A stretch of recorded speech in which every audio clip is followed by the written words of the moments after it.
Ruler of Beasts, Chapter 8. It was still early, and the palace halls were nearly empty.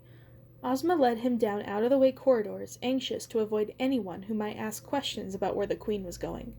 She had magically transformed her royal gown into a plain traveling dress, and covered herself with a drab gray cloak. But she wore her golden crown, and there was no mistaking her queenly air. She was so fiercely intelligent, so alert, that it would have been difficult for her to ever truly disguise herself. The lion thought.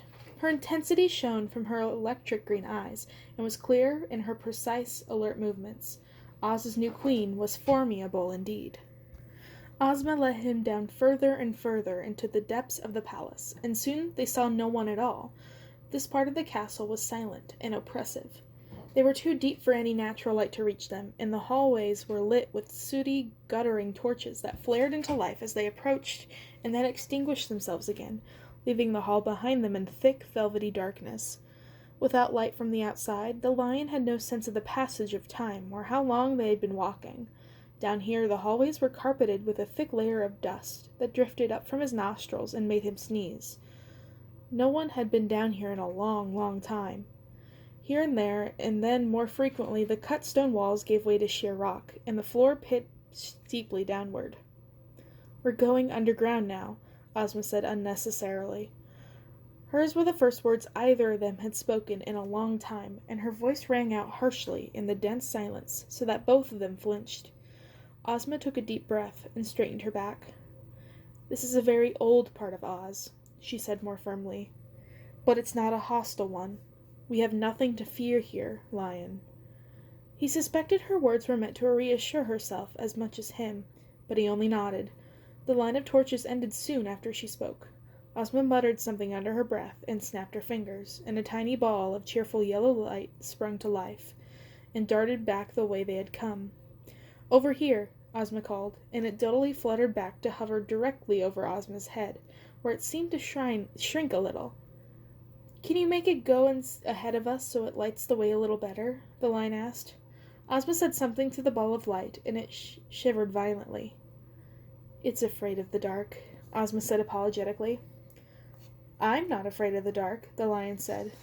But despite the wizard's gift of courage, he wasn't quite as confident as he sounded. The darkness itself closed in like a living thing, its menace creeping into its heart and stealing away his bravery. In the distance he could hear a faint dripping noise, as if water was slowly dribbling from the great height. He could feel the weight of the stone above them, as if the ceiling was beginning to sink. What would they do if the tunnel crumbled? He thought, beginning to panic. He huddled on the floor, covering his head with his paws, as if that would somehow protect him. But he knew the feeble gesture was useless. This was the end. He'd never see the light again, or run through the forest, or feel fresh air ruffling through his fur. They'd be trapped down here, down in the darkness forever. "Stop!"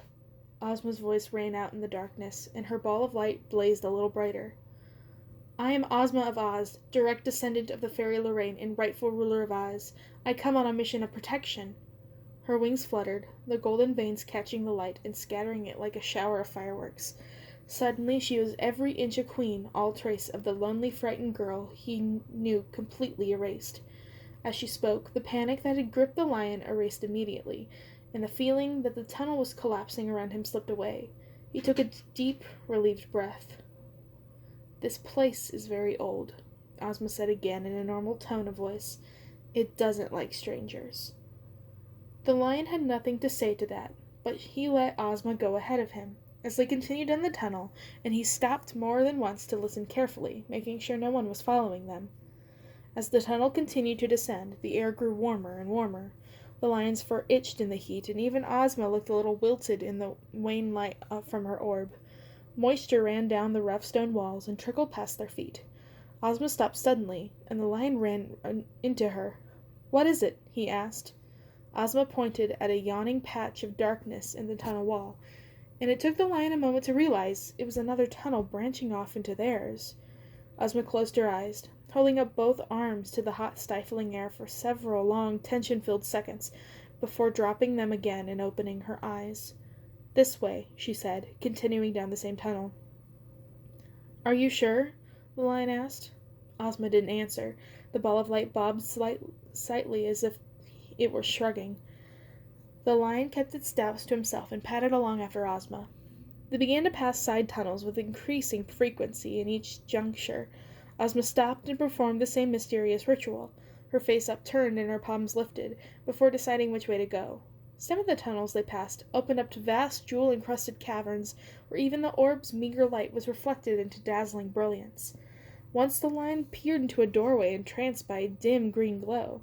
He saw a huge empty hall. Its floors was an elaborate tiled mosaic that had mostly crumbled away. Its walls were painted with rich murals, nearly swallowing up an eerie moss that was the source of thick green light. But here and there sections of the paintings remained. Unable to resist his curiosity, the lion wandered in for a closer look. The murals were so vivid their subjects seemed almost alive. Long-limbed, pale-skinned people with thick white hair cascading down their backs moved through the endless candlelit libraries, or painted beautiful pictures of cave crystals and pools, or played instruments the lion didn't recognize. Some of the paintings depicted them seated at a huge table in the hall itself, piled high with strange-looking foods. At the head of the table sat a stern, pale man wearing a silver crown. His eyes were cold and hard and cruel. At the far end of the huge pale marble staircase led up the darkness as far as the lion could see. The marble, like the moss that covered the banquet hall's walls, glowed with pale, unearthly light. It was cracked and pitted, and in places chunks of the staircase were missing altogether, leaving black, cavernous gaps. As soon as he saw the staircase, the lion couldn't look away. Where did it lead? The question throbbed in his brain until he was unable to think of anything else. He had to know. Before he knew it, his paw was on the first stair. The marble was as cold as ice and burned like fire. "Welcome," it seemed to whisper. "Come with us."